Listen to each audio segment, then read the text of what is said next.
The dinner table was still set 2 plates, untouched. Her favorite wine open, breathing for hours. Candle wax hardened mid-drip, like even gravity lost interest in our evening. She didn't notice any of it. She just walked in laughing. Her heels tapped across the hardwood like nothing was broken. Like everything was still exactly the way she left it. Except it wasn't. There was no music playing. No folded laundry on the couch. No pair of scuffed sneakers near the door. The hallway smelled like citrus cleaner and silence. Her fingers brushed the wall out of habit. She looked at the empty hook where my keys used to hang. Then her voice, babe. I was already miles away when she said it. She didn't know it yet, but she had walked into a house scrubbed clean of me. My slippers, my coffee mug, the crooked photo of us at the beach, the one she always meant to reframe. All gone. Not stolen. Removed. I didn't take much. Just what belonged to me. Memories, too. I left no scent on the pillow, no strands of hair in the sink, no shirts in the closet. Even the chair I always sat in during her long rants about work? Gone. Just the dent in the carpet where it once stood. She called again. Louder this time. A little confused. Not scared. Not yet. The silence felt louder than her voice. Then she started walking faster. Her shoes echoed against the absence I'd built. Opened the closet. Nothing. Peeked into the drawer where I kept my phone charger and backup glasses. Empty. Bathroom cabinet. Only her things. The house wasn't ransacked. It was dissected. Surgically. She didn't cry. Not at first. Instead, she went to the kitchen and poured herself the wine I bought for us. She stared at the second glass, already full, untouched, and drank from hers anyway. She didn't ask where I went. She asked, how long have you been planning this? That's when I knew she understood. This wasn't a tantrum. This wasn't drama. This was a decision. The same way she decided, at some fancy rooftop restaurant with her boss, to wear perfume she never wears around me. To smile a little too brightly. To laugh that flirty laugh I hadn't heard in months. She didn't cheat with her body. Not yet. But she'd already given away the part of herself I used to hold. So I took mine back. Not out of spite. Out of clarity. And that's how I disappeared from my own marriage. She didn't sleep that night. I know, because I watched. No, not in a creepy way. I wasn't parked outside in the dark or hiding in the bushes. I had planted a small, motion-sensitive camera inside a photo frame months ago, long before any of this happened, back when I still cared whether the dog walker was stealing our packages. I never thought I'd use it to watch the woman I married stumble around a suddenly hollow home, unsure if she'd gone mad or if someone had truly chosen to vanish from her life without a single word. Around 2:47 a.m., she sat on the floor in the middle of the living room, barefoot, staring at the spot where my chair used to be. She didn't cry. Jocelyn wasn't a crier. She looked angry. Not heartbroken. Not abandoned. Angry. Like someone who just realized the world might not revolve around her as much as she believed it did. Like she couldn't compute the fact that I left without slamming a door, without one final, pitiful plea to be noticed. That was the thing with her, she expected noise. She thrived on tension. Arguments, messy confrontations, tears soaked into throw pillows. But I gave her nothing. Not a note. Not even a clue. Just a clean slate and an unspoken truth. She had already pushed me out long ago. I had simply followed her lead. The next morning, she did what she always did when something didn't go her way, she performed. Cleaned the house like she was preparing for a magazine shoot. Lit candles. Changed into a soft sweater and wore her hair in that loose bun she always saved for reset days. She called her mom. Said something about me being overly sensitive and probably needing a dramatic walk-around, like I was some kind of anxious dog. I muted the sound. I couldn't stomach hearing her rewrite the story in real time. She even texted me. For messages. Del, this isn't funny. You're being ridiculous. You took your electric razor? Really? Call me. Right now. I didn't respond. Instead, I sent a package. One small box. No return address.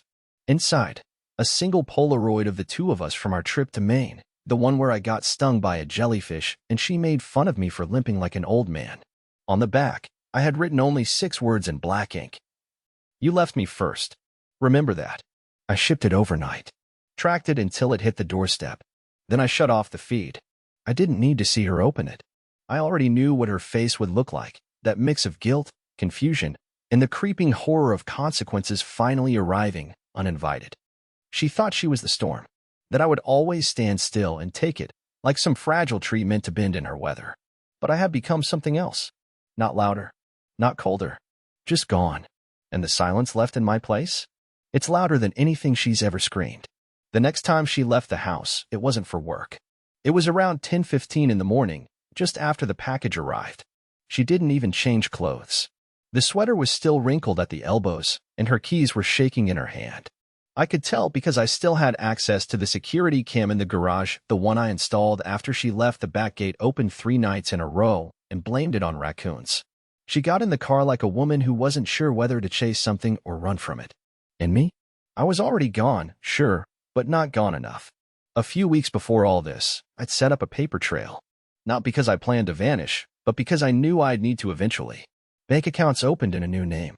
An old friend from high school, Bruce, who owed me a favor from a very dumb night in college, let me register a P.O. box under his business address in another state. I even sold a few of my vinyls quietly online and saved the cash in a fireproof box. Jocelyn never noticed. She never asked what I did on Tuesdays, the one night a week she stayed late for strategy sessions at Everett's place. She went straight to my sister's house. That's when I knew she was panicking. Lauren and I have never been close. She's younger, sharper, way more protective of me than I deserve. She always hated Jocelyn, not for anything specific, just that gut feeling younger sisters have when they know someone is slowly hollowing out the brother they used to admire. According to Lauren, Jocelyn showed up all smiles at first. Knocked like everything was fine. Said she was just checking in because I'd apparently been moody the past few months and maybe having some kind of midlife spiral. Lauren let her in, sat her down, poured her tea, and then refused to answer a single question about where I was. Jocelyn, being Jocelyn, got frustrated within minutes. Said things like, "He's so dramatic, and he'll come crawling back once he calms down." She even laughed. Laughed. In someone else's living room. As if this was all just another little bump in her flawless curated world. Lauren told her to leave. Jocelyn didn't take it well. There was shouting. Something about not helping your brother, and this is our marriage, not yours. My sister recorded the whole thing, sent it to me later with a simple caption. She doesn't get it. Not even a little. That was the moment it hit me. Jocelyn wasn't afraid of losing me. She was afraid of losing the version of me that made her life easier. The guy who cleaned up messes, kept the lights on, nodded at the right times, didn't ask questions. I wasn't her partner. I was her convenience. And now that I was gone, really gone, she was spiraling not out of love, but out of disruption. Still, I wasn't prepared for what came next. Because that night, she tried something I didn't think she was capable of. She called Everett. Not just called, she FaceTimed him. And for the first time in all the recordings I had quietly stored on the cloud, she didn't flirt. She didn't smile. She didn't adjust her hair for the camera. She cried. "Everett," she said, voice cracking like glass. "He's gone. And I don't know what to do. I think he's been watching me." He stared at her, silent for a moment. Then he said the most chilling thing I've ever heard. "Did you check the safe?" And that's when I knew. They had secrets between them I'd never imagined. Secrets buried so deep that even she looked startled to hear those words come from his mouth. She stammered. Said she didn't know what he meant. He smiled, like a man with leverage. "If he's gone, Jocelyn," Everett said, leaning forward, "then you have a much bigger problem than a broken marriage." She hung up. Quickly. Panicked. The screen went black. But I didn't stop watching. I couldn't. Because somehow, the moment I thought I had finally walked away was exactly when I stepped into something much darker. I don't think she even remembered the combination. The safe was wedged behind the coats in our guest room closet, hidden behind a false panel I installed myself back when we thought investing in security would make us feel like adults. It was the kind of thing you buy after watching too many heist movies, then forget about when life gets too busy. Jocelyn only ever used it once, maybe twice. I kept it for emergencies. She called it overkill. But now, it was 2:13 a.m., and she was kneeling on the floor in silence, trying to remember 6 digits that apparently never mattered to her until tonight. She failed the first 3 times. Slammed her palm against the keypad on the 4th. And then, just before giving up, she typed in the numbers I always used when I couldn't think of anything else, our wedding date. It clicked, and the door swung open. I watched it all on my phone. The camera was discreet, tucked into the smoke detector overhead. She never liked smoke detectors. Said they clashed with the aesthetic. But I kept it there because I knew someday I'd need to see the truth from above, without filters, without eye contact, just the brutal honesty of a person alone in a room with their consequences. She pulled the contents out one by one. First, the passports. Then the envelope of cash I'd saved up over the last year. She barely glanced at it. What she really wanted was underneath, a black folder sealed with a red elastic band. Her hands hesitated, then opened it. Inside were photographs. Dozens of them. Printed. Tangible. Not digital. She flipped through them quickly at first, then slower. One by one. Until her face changed. That thing she always did when she was caught off guard, where her jaw tightens and her nose twitches slightly. I hadn't seen that expression in years. Not since I caught her lying about where she was the night she said she had food poisoning, and instead, her location pinged in the parking lot of a hotel 45 minutes from home. These photos weren't of her, though. They were of Everett. With women. Different ones. Some clearly employees. Some not. And in two of the photos, blurry but unmistakable, Jocelyn. Not touching him. But there. Present. Watching. Smiling. In the corner of the folder, I had tucked a USB stick. She saw it, hesitated, then picked it up like it was radioactive. That USB contained hours of audio. Not just recordings of our house, but of Everett's office. I had borrowed a digital pen recorder from a friend who worked in corporate risk. Jocelyn didn't know I'd ever been in Everett's building, let alone near his desk. But I had. And I'd left the pen there during one of her late strategy sessions. Picked it up 2 days later. She never noticed. And what it recorded wasn't just unprofessional. It was illegal. Corporate fraud. Wire misrepresentation. Bribery. Names. Dates. Amounts. Proof. Enough to ruin him. Enough to bury her with him if she'd been involved. But I didn't send it to the police. Not yet. Because I needed her to see it first. I needed her to know that everything she thought she controlled had already been collected, collated, and sealed. Her hands trembled as she stared at that little piece of plastic. She put the folder down, closed the safe, locked it again, even though it was useless now. And then she sat there, on the floor, in the dark, with no one left to lie to. I turned off the feed, because I had seen enough. The story had shifted. I hadn't just walked away from her. I had walked straight into the center of something toxic, something that had always been rotting underneath the surface of our perfect little life. And now, Jocelyn knew she wasn't the only one holding secrets. But the difference between hers and mine? I never needed to lie to win. She didn't go to work the next day. I know because I was watching the driveway and her phone logs, both of which stayed cold all morning. No calls to the office, no messages to Everett. Just one unexpected name appeared in her outgoing list, Renee. That stopped me cold. I hadn't heard that name in almost 5 years. And for good reason. Renee used to be Jocelyn's best friend. They were inseparable until one New Year's Eve, when something happened that no one ever explained. I only remember what came after, the screaming match behind closed doors, the week Jocelyn refused to speak a single word about it, and the way Renee vanished from our lives like someone had erased her on purpose. Jocelyn never brought her up again. Not once. She called her a traitor, but never elaborated. And now, out of nowhere, she was calling her. The camera feed in the kitchen caught the tail end of the conversation. Jocelyn was pacing, barefoot, wearing a hoodie that used to be mine. Her voice was shaky. Not scared, not yet, but uncertain, like she was asking for help from a ghost. I just need to know what he said to you, Jocelyn whispered into the phone. Back then. I know you remember. Did he mention me? Or us? Renee, please. I don't care about the fight anymore. She stopped, listened. Her face crumpled. Then she whispered, oh my God. She hung up. No follow-up. No text. Just silence. She stood there for maybe 30 seconds, phone still in her hand, then dropped it on the counter like it had burned her. I watched her go straight into the bedroom, yank open the closet, and dig out her old laptop from the back shelf. The one she hadn't used since switching to the company MacBook. I knew what she was doing even before she powered it on. See, what Jocelyn never realized, what most people never realize, is that deletion doesn't mean disappearance. Not when someone like me lives in your shadow. Quiet. Observant. Waiting. While she searched, I was already 10 steps ahead. Because Renee had reached out to me first. 2 days before I left, I got a message from a burner email. It was short. No greeting. No signature. Just 6 words.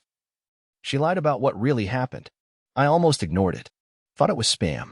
But the email address had one thing that caught my eye. The numbers at the end. They were the same last 4 digits of Renee's old number. Curious, I replied. What followed wasn't dramatic. Just one voicemail attachment. A recording from a night 5 years ago. Jocelyn's voice. Slurred, but clear. She was talking about Everett. Not in admiration. Not in fear. But in agreement. She knew what he was doing.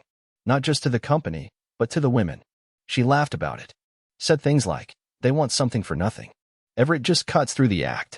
She joked about how naive the interns were. How easy it was to play innocent when the power dynamics turned ugly. My wife, the woman I defended to my family, to strangers, even to myself, wasn't just looking the other way. She was helping him hide it. Renee found out. Tried to warn her. They fought. Jocelyn cut her out. And now, all these years later, Renee had broken her silence, not for revenge, but because she saw my name on the news in a small community press release. About a man who'd gone missing from a quiet suburban home, leaving behind no note, no sign of struggle, just absence. And that was the push she needed to speak up. So as Jocelyn sat there, eyes wide in front of her dusty screen, trying to locate the files I had already downloaded and encrypted weeks ago, I realized something deeply unsettling. She wasn't afraid of being caught. She was afraid of being seen fully, for the first time, without the armor of her charm, her excuses, her curated victimhood. And now, for the first time since I left, she looked truly, painfully alone. I should have felt vindicated, but all I felt was a strange, bitter ache. Not because she didn't love me. I'd accepted that long ago. But because I had finally become the one thing she couldn't spin, silence, or erase. I had become the consequence. And she had no idea what I planned to do next. She didn't pack a bag. Didn't grab her passport or jewelry. No cash, no disguise. Just her phone, her keys, and a folder, that same black folder I had left in the safe. She clutched it like a loaded weapon as she walked out the front door and slammed it shut behind her with a kind of finality that said, I'm done hiding. But she wasn't going to the police. I knew that the moment I saw where she was headed. She drove to Everett's house. I recognized the neighborhood immediately, one of those artificially perfect suburbs where the houses all look like polished simulations of real homes, where everything is granite and glass but nothing feels like it was meant to be lived in. His driveway was spotless, his lawn razor-cut. Even his garbage bins were tucked away like shameful secrets. She parked at the curb and sat in the car for 5 whole minutes. No music. No calls. Just breathing, shallow and rapid. Then, with a flick of her wrist, she grabbed the folder, got out, and walked straight to his door like she owned the place. There was no camera inside Everett's house. I hadn't gotten that far. But the doorbell Kimmy installed, which I'd hacked long ago, gave me audio. What I heard didn't match what I expected. Everett, we need to talk, she said, calm but breathless. He didn't invite her in. There was a long pause. The wind picked up slightly. Then his voice, low and coiled. You shouldn't be here. I know what you did, she said. To them. To me. Another pause. A scoff. To you? He laughed. Jocelyn, don't pretend this wasn't your idea half the time. There it was. The admission. She didn't deny it. Instead, she said, Delmar has it all. The audio. The photos. He knows. Everett's tone dropped. Where is he? He left. He vanished. I don't know how much more he's planning, but I think he's waiting for something. For us to slip. You dragged me into this? Everett hissed. You dragged yourself. I'm cleaning it up. She shoved the folder into his chest. I heard the slap of it against fabric and turned to walk away. But he stopped her with one sentence. If he releases that audio, we both burn. She didn't look back. Just got in her car, slammed the door, and drove off. Tires screeching like she wanted the whole street to hear her fury. Back in my motel, I froze. Because this wasn't her trying to protect herself anymore. This was Jocelyn going nuclear, lighting everything on fire just to see who would jump first. She'd turned on Everett, exposed him, maybe even threatened him. But not for justice. No, not Jocelyn. She wanted to control the spiral. To her, this wasn't about guilt or morality. It was about survival. About narrative. About staying one move ahead. And that's when I realized I had underestimated her. Because that night, at 9:36 p.m., I got a call from a blocked number. I let it go to voicemail. The message that followed chilled me to my bones. Delmar. I don't know where you are, but you need to listen to me. Everett isn't just going to sit back and let this happen. He's not afraid of me. He's afraid of you. And if he finds you first, you're not going to have time to regret this. Please, just talk to me. I'll tell you everything. I promise. Click. I played it twice. Not because I was afraid. But because I wasn't sure which part disturbed me more, the sound of her voice finally cracking with real fear, or the possibility that she wasn't lying this time. It was the first time since I disappeared that I felt something close to danger. Not the emotional kind. The kind that starts with shadows moving where they shouldn't be and ends with your name being whispered by someone who should never know it. And suddenly, I wasn't sure who was really hunting who anymore. I woke up to the sound of tires crunching gravel just outside my window. It was 3:41 a.m. The kind of hour when the world feels unnaturally still, not peaceful, but hollow. Like something's watching, and whatever it is doesn't blink. I had dozed off in the motel armchair, laptop still open beside me, half a cup of cold coffee on the nightstand. At first, I thought it was just another guest pulling in late. But then I heard it, the engine idled. Never turned off. And it didn't move for 10 solid minutes. I slipped out of bed without turning on the lights. Moved to the corner where the curtain was already cracked just wide enough to see through without being seen. A dark SUV. Headlights off. Driver's side window open. No visible plates. The silhouette inside was motionless. Watching. Not browsing their phone. Not fiddling with anything. Just watching. The motel manager knew me only as Martin, a quiet guy who paid in cash, kept to himself, and never requested cleaning. But this wasn't a place for tourists or business people. This was a place where people came to disappear or wait for something they didn't want to face. And in that moment, I wasn't sure which of those people I had become. I powered down the laptop, grabbed the burner phone, and stepped into the bathroom to run the shower, not to bathe, but to make noise, just in case they were listening through the walls. I had become paranoid, yes, but not without reason, especially after what Renee sent me earlier that day, a file I hadn't asked for, one she said she had held on to just in case. It was a copy of an old voicemail from Jocelyn, dated a few months before she and Everett even started working together. Her voice was different, almost hopeful. She was asking Renee for advice about how to approach someone powerful without seeming desperate. She talked about wanting to finally take control of her life, to stop letting Delmar be the reason she stays stuck. I sat down on the floor, playing it again and again. Not because I didn't believe it, but because I did. It meant she'd been planning an exit long before I ever thought of one. Except hers wasn't physical. It was emotional, psychological. She had been checking out piece by piece, like a tenant slowly moving furniture out of an apartment before the lease is up. That's what hurt the most. Not the lies. Not even the betrayal. But the quiet strategy of it all. Like I was just a placeholder until she could position herself next to someone shinier. Back outside, the SUV finally pulled away, but not quickly. The driver coasted down the parking lot with calculated slowness, as if to say, "We saw you. We'll be back." I packed immediately. I was done hiding in plain sight. I left the room as it was, didn't check out, didn't erase anything. Just walked out with a backpack and the USB drive tucked in my sock. My next stop wasn't a destination. It was a person. Bruce, the same old college friend who helped set up the mail drop, lived in a dry, low-key town in Kansas. He owed me more than one favor, and I knew his house was the kind of place that didn't show up on GPS without serious effort. I drove through the night, checking mirrors more than the road. Every SUV looked familiar. Every turn felt like a trap. But the worst part? I didn't feel angry anymore. I felt hollow, exhausted, like something had died and I was just dragging around the bones. It wasn't until I arrived, dust rising behind my tires on Bruce's long dirt driveway, that I realized what I had to do. The recordings, the photos, the folder, all of it. I was going to send everything. Not to the police. Not to the media. But to the interns. The assistants.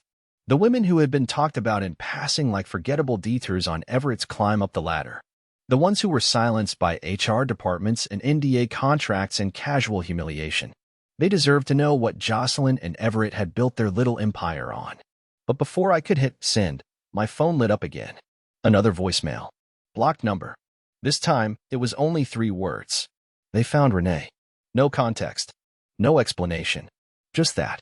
And suddenly, the danger wasn't theoretical anymore. It was real. Right here. And whether I liked it or not, I had been pulled into something deeper than a broken marriage. This wasn't about love, or revenge, or even escape. It was about truth, and the people willing to kill it. I didn't move for almost a full minute after hearing the voicemail. I just sat in Bruce's guest room, blinds shut tight, fingers frozen above the keyboard. Those 3 words, they found Renee, hung in the air like smoke. Not a threat. Not a plea. A statement. Cold. Clean. Final. But it didn't break me. Because I realized something in that moment, something I hadn't allowed myself to fully feel until then. I wasn't afraid anymore. For weeks, I had lived like a ghost, drifting through motel rooms, watching her life like a stranger. I'd sunk into the shadows, documenting, recording, retreating. But now, I wasn't invisible. I wasn't passive. I had evidence. I had names. And most importantly, I had purpose. So I stood up. And I finished the job. I uploaded everything, every file, every photo, every conversation. I created a secure archive with restricted access and sent it to 12 women whose names had been whispered into office corners, women discarded and discredited and quietly paid off. I sent it to one former employee who had moved across the country after amicably resigning, and another who had changed her name after filing a report that was inconclusive. Each message was simple. You were never crazy. You were never alone. Here's everything. And then I waited. The wave hit faster than I expected. By the end of the day, 4 of them had replied. Not with thanks, with fire. With questions. With plans. One of them already had a lawyer.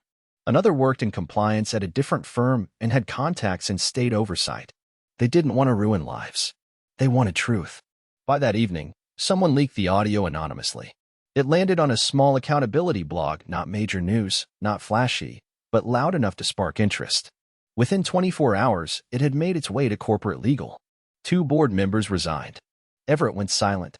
Jocelyn deactivated her social accounts. HR opened an internal review. And just like that, the kingdom they built, the polished image, the careful hierarchy, the untouchable charm began to crack. But that wasn't the real ending. The real ending came 2 weeks later, when I got a knock at the door. I was still at Bruce's place, but planning to leave soon.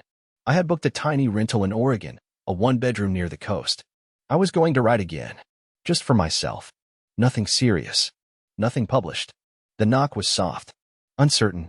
I opened the door. It was Jocelyn. No makeup. Hair tied back. Holding nothing. She looked like a woman who had finally run out of mirrors to check. Hi, she said quietly. I didn't move. She looked down, then back at me. I'm not here to ask for anything. I wanted to say I know. I know what I did. And I don't expect forgiveness. But I needed to face you. Not the camera. Not the silence. You. I let her speak. She admitted everything. The ambition. The manipulation. The things she justified. The women she ignored. The stories she buried to climb a little higher. She didn't cry. And neither did I. When she finished, I nodded once. I don't hate you, I said. That surprised her. Maybe it surprised me too. But I'm not coming back, I added. You don't get to choose when I matter again. She nodded. Accepted it.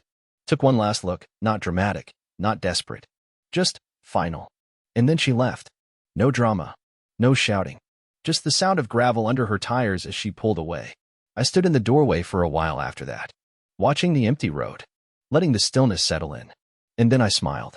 Because somehow, in the chaos, in the mess of betrayal and silence and burned bridges, something unexpected had happened. I had come back to myself. And this time, I wasn't anyone's placeholder. I wasn't part of anyone's backup plan. I was just free.